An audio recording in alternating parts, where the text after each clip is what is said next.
நாகப்பட்டினம் மாவட்டம் கீழ்வேலூர் சட்டமன்ற தொகுதியில நாம் தமிழர் கட்சியின் தலைமை அலுவலகம் இன்னைக்கு கீழ்வேலூர் முக்கிய சாலையில திறந்திருக்கிறோம். அதுக்கு உறவுகள் எல்லாம் பெருந்திரளா வந்திருக்கிறாங்க.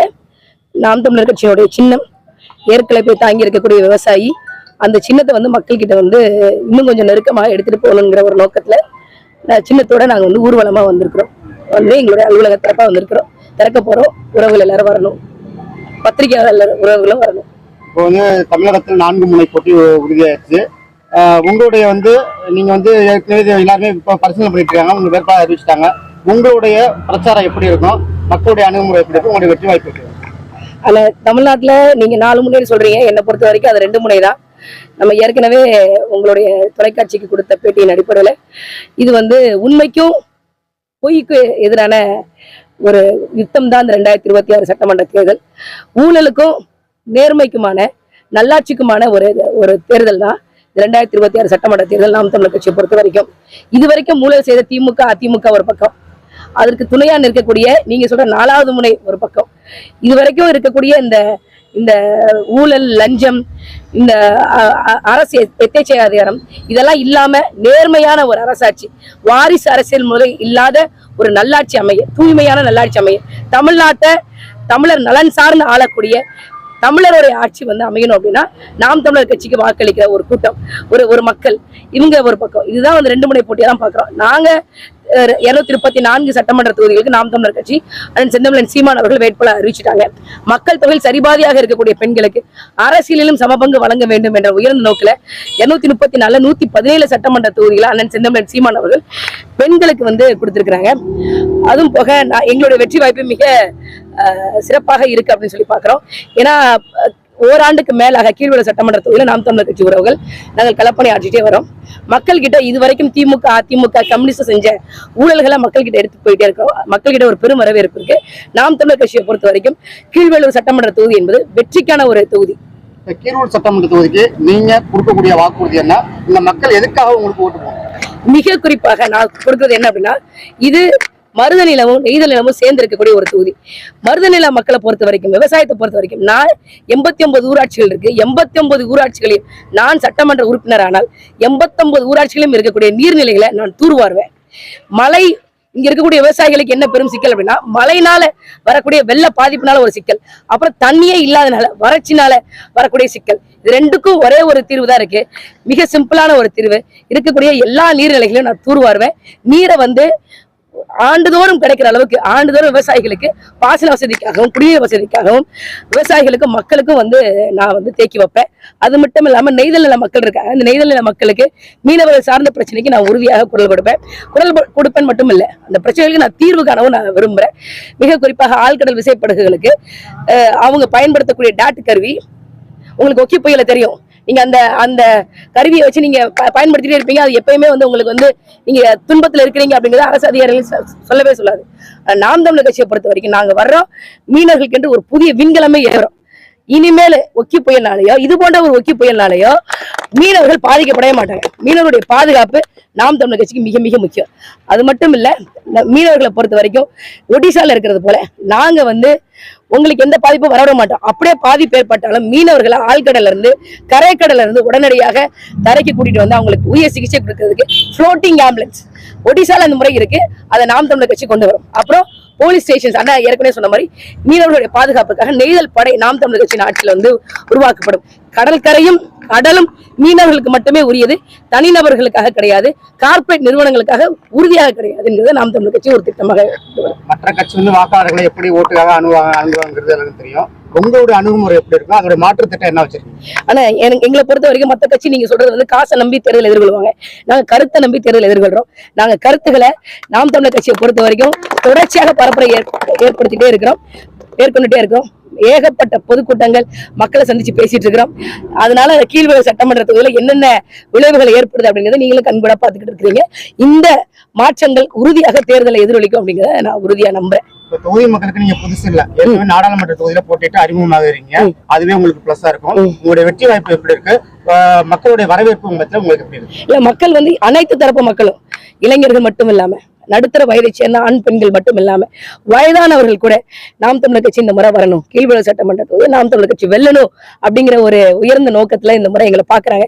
எங்களுக்குமே இந்த தேர்தல் மற்ற தேர்தலை விட இந்த 2026 சட்டமன்ற தேர்தல் என்பது ஒரு பெரும் உற்சாகத்தோடையும் உண்மையோடையும் உளப்பூர்வமாகவும் நாங்க ரொம்ப ஒரு நம்பிக்கையோட இந்த தேர்தலை எதிர்கொள்றோம். உறுதியாக நாங்க இந்த தேர்தலை வெல்வோம்.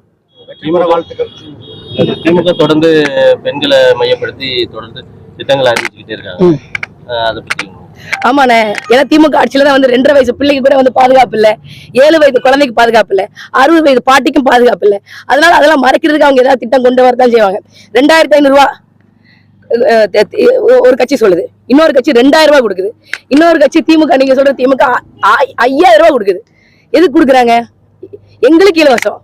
அதை கொடுக்கக்கூடிய உங்களுக்கு, உங்க திமுக அரசாங்கத்துக்கு, உங்க அதிமுக அரசாங்கத்துக்கு அது இலவசமா இல்ல. கடன் வாங்கி தான் கொடுக்க போறீங்க. யாரு மூலமா கடன் வாங்க போறீங்க? எங்க மூலமா தான் கடன் வாங்க போறீங்க. யாரு ஸ்டாலினை நம்பி உலக வங்கியா ஆசியன் டெவலப்மெண்ட் பேங்க் ஸ்டாலின் நம்பி காசு கொடுக்கறது இல்ல, கடன் கொடுக்கறது இல்ல. 8 கோடி தமிழ்நாட்டு மக்களுடைய உழைப்பையும் உண்மையும் நம்பித்தான் அவங்க கடன் கொடுக்குறாங்களே தவிர ஸ்டாலின் நல்லவர்னு சொல்லி யாருக்காது கடன் கொடுக்கல. அதனால எங்களுக்கு அது இலவசமா இருக்கு. இது வரைக்கும் நீங்க சொல்ற மகளிர் உரிமை தொகைக்காக 38,000 கோடி ரூபாய் செலவாயிருக்கு.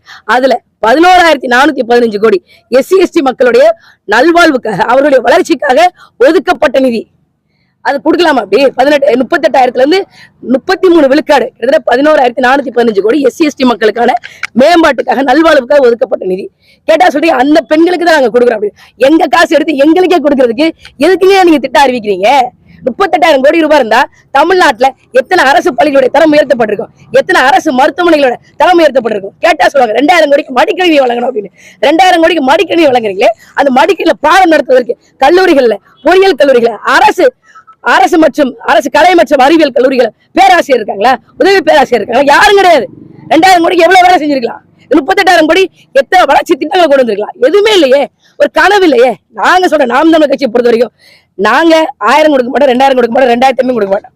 எங்களை பொறுத்த வரைக்கும் இலவசத்துக்கு கையேந்த ஒரு சூழ்நிலையில தமிழ்நாட்டு பெண்களை நாம் தமிழர் கட்சி உறுதியாக வச்சிருக்கோம். நாங்க ஆட்சிக்கு வர்றதுக்கு முன்னாடி அரசியல சமபங்குன்னு சொல்றோம். ஆட்சிக்கு வந்துட்டோம். கல்வி வேலை வாய்ப்புகள்ல பெண்களுக்கு சமபங்கு நாம் தமிழர் கட்சி உறுதியாக வழங்கும். உங்களுக்கு அரசு வேலை வாய்ப்பு இருக்கு, கை நிறைய அரசு பணம் இருக்கு, அரசு தரக்கூடிய சம்பளம் இருக்கு, தைரியமா தலை நிமிர்ந்து நீங்க நடக்கலாம். பொருளாதார விடுதலையை நாம் தமிழர் கட்சி தமிழ்நாட்டில் இருக்கக்கூடிய 8 கோடி பெண்களுக்கு உறுதி செய்யும். காந்தி சொன்னாரு, என்னைக்கு இந்திய நாட்டுல ஒரு பெண்ணு நடு ராத்திரியில கழுத்து நிறைய நகையை போட்டுட்டு, தங்க நகையை போட்டுட்டு சுதந்திரமா வராலோ அன்னைக்குதான் இந்தியா விடுதலை பெற்றுச்சுன்னு மகாத்மா காந்தி சொன்னாரு. மகாத்மா காந்தி சொன்ன இந்தியாவை இதுவரைக்கும் எந்த இந்திய அரசியல் கட்சி தலைவர்களும் அரசியல் தலைவர்களும் செய்யல. ஆனா அந்த மகாத்மா காந்தியினுடைய கனவை நிறைவேற்றுவதற்கு நாம் தமிழர் கட்சி இந்த தமிழ்நாட்டுல ஆட்சியார் என்னைக்கு வரணும். ஆட்சியார் என்னைக்கு வந்தா பெண்கள் பொருளாதார விடுதலையோட பாதுகாப்போடு சுதந்திரமாக பள்ளிக்கூடங்களுக்கும் வேலை இடங்களுக்கும் போயிட்டு வரலாம் அப்படிங்கறத நான் உறுதி கொடுக்குறேன். பெண்களுக்கு உறுதி கொடுக்குறேன். கேஸ் சிலிண்டர் பிரச்சனை வந்து பத்தி எறிஞ்சிட்டு இருக்கு. ஆமா, குறிப்பா வந்து பெண்கள் தான் இதுல பாதிக்கப்படுறாங்க. நீங்க ஒரு பெண்கள் பாக எப்படி பாக்குறீங்க, எப்படி திருத்த? ஆனா இது பொறுத்த வரைக்கும் என்ன பொறுத்த வரைக்கும் கேஸ் சிலிண்டருக்கு ஏற்கனவே இவங்க வந்து சிலிண்டருக்கு 100 ரூபாய் மானியம்னு சொன்னாங்க. சிலிண்டருக்கு 100 ரூபாய் மானியம் கொடுத்து சொன்னாங்க. மொத்தம் 2 கோடி அட்டை தான் இருக்கு. 2 கோடி அட்டை தான் சிலிண்டர் இணைப்புகள் தான் இருக்கு. ஒரு மாசத்துக்கு 200 கோடி தான் ஒட்டுமொத்த செலவு. நீங்க 5 வருஷத்துக்கு பார்த்தாலும் 12,000 கோடி தான். அதையே இவங்களால உறுதி செய்ய முடியல. இது வந்து நாம தற்சார்பு பொருளாதாரம், நாம் தமிழர் கட்சி தற்சார்பு பசுமை தாய்மை வழி பொருளாதாரத்தை ஏன் முன்வைக்குதுன்னா இதுதான் காரணம். இப்ப தமிழ்நாடு முழுக்க முக்கியமான காட்சியில எல்லாம் குப்பை பிரச்சனை இருக்கு. குப்பையில இருந்து மட்டும் நீங்க வந்து எரிவாயுவை தயாரிக்கலாமா இல்லையா? தயாரிக்கலாம், அரசாங்கமே தயாரிக்கலாம், இலவசமா கொடுக்கலாம். இன்னைக்கு சிலிண்டர் 1000 ரூபாய் விலை, இலவசமா மக்களுக்கு கொடுக்கலாம்ல. அந்த திட்டம் இருக்குல்ல, அந்த திட்டம் இருக்கு, அதையே செய்யல. நாம் தமிழர் கட்சி அந்த சீமான் தான் சொல்றாங்க, குப்பை மேலாண்மை செய்வோம், மக்கும் குப்பை மக்காத குப்பை என்று தரம் பிரிப்போம். தரம் பிரிச்சு மக்கக்கூடிய குப்பைகள்ல இருந்து நாங்க வந்து எரிவாயுவை உற்பத்தி செய்வோம். கட்சி நாம் தமிழர் கட்சி அரசாங்கமே உற்பத்தி செய்யும். மக்களுக்கு எளிய முறையில இலவசமாக நாம் தமிழர் கட்சி கொடுக்கும், உறுதியாக கொடுக்கும். அந்த உறுதியை நாங்க உங்களுக்கு கொடுக்கிறோம். இலவசங்கள்னால, நீங்க பொய் வாக்குறுதிகள்னால மக்கள் இனிமேல் ஏமாறக்கூடாது. 50 வருஷமா மாறி மாறி ஏமாந்தது போதும். இனிமேலே மக்கள் திருந்தணும். 75 ஆண்டுகளாக 1958 முதல் தேர்தல் நடக்குது. 52 இருந்து 2021 வரைக்கும் தமிழ்நாடு அரசு வாங்கிய ஒட்டுமொத்த கடன் என்பது 4,00,000 கோடி. 5 ஆண்டுகள்ல 5 லட்சம் கோடி கடன் எப்படி வந்துச்சு? 5 லட்சம் கோடியை தமிழ்நாடு அரசு எதற்காக பயன்படுத்தியது, எந்த திட்டத்திற்காக பயன்படுத்தியது, எந்த ஊர்ல பயன்படுத்தியது என்று தமிழ்நாட்டு மக்களுக்கு ஒரு வெள்ளை அறிக்கை வெளியிடணும். உண்மையாக நேர்மையாக அந்த 5 லட்சம் கோடியை திமுக அரசு செயல்படுத்தியிருந்தா மக்களுக்கு வெள்ளை அறிக்கை வெளியிட வேண்டும் என்று நான் கேட்டுக்கொள்கிறேன். இலவசம் கூடாதுங்கிறீங்க. அடுத்த முதலமைச்சரா ஆசைப்படுற விஜய் கூட 6 சிலிண்டர் இலவசமா கொடுக்கணும்னு சொல்லியிருக்காரு. ஒரு போன் இலவசமா கொடுப்பேன்னு சொல்லியிருக்காரு அண்ணன் சீரு. 6 சிலிண்டர் இலவசமா கொடுக்கணும். அதெல்லாம் சாத்தியமானே? அதெல்லாம் சாத்தியமா? நீங்க சொல்லுங்களேன். இலவசம் ஏன் கொடுக்கணும்? மக்கள் உழைக்கிறதுக்கு தயாரா இருக்கிறாங்க. இந்த பொங்கல் வந்து சொல்லுங்க, இந்த பொங்கலுக்கு இந்த 5 நாளுக்கு டாஸ்மாக் விற்பனை எவ்வளவு தெரியுமா? 518 கோடி. 5 நாள்ல டாஸ்மாக்ல 518 கோடி விற்பனை ஆகுது. காசு இல்லாம இல்ல, காசு இல்லாம இல்ல. மக்கள் வந்து டாஸ்மாக் செலவழிக்கிறாங்க, புதுசா பணம் வந்து அதுக்கு செலவழிக்கிறாங்க. அதோட வாக்குறுதியை நீங்க எப்படி பாக்குறீங்க? விஜயோட வாக்குறுதிகள் வந்து நான் என்ன சொல்றேன்னா, தமிழ்நாட்டு பெண்கள் கண்ணீரை துடைக்கிறதுக்கு கையை துடிக்கிற விஜய்க்கு தன்னுடைய வீட்டுல தன்னுடைய மனைவியோ தான் பெற்ற பிள்ளையும் வந்து கண்ணீரோட இருக்கிறாங்க. அந்த கண்ணீரை முதல்ல துடைக்கணும். அதுதான் வந்து நான் அவருடைய படங்களை விரும்பி பாடல்களை விரும்பி கேட்பேன். ஒரு ரசிகையாக நாங்கள் அவருக்கு வைக்கக்கூடிய கோரிக்கை தான். முதல்ல வந்து தன் சொந்த வீட்டுல இருக்கக்கூடிய பெண்களின் கண்ணீரை அவர் துடைக்கணும். அதுக்கப்புறம் தான் வந்து பேசணும். அதை விட்டுட்டு வந்து நான் இதை என்ன சொல்வேன் அப்படின்னா வந்து ஏதோ புதிய அரசியல் பண்ண போறாரு நினைச்சா திமுகவினுடைய ஜெராக்ஸ் மாதிரி வந்து அரசியல் பண்ணிட்டு இருக்க கூடாதுல்ல, உண்மையான அரசியல் பண்ணணும்ல. அதனால வந்து அதுல எங்களுக்கு பெரிய பார்வையே இல்லை.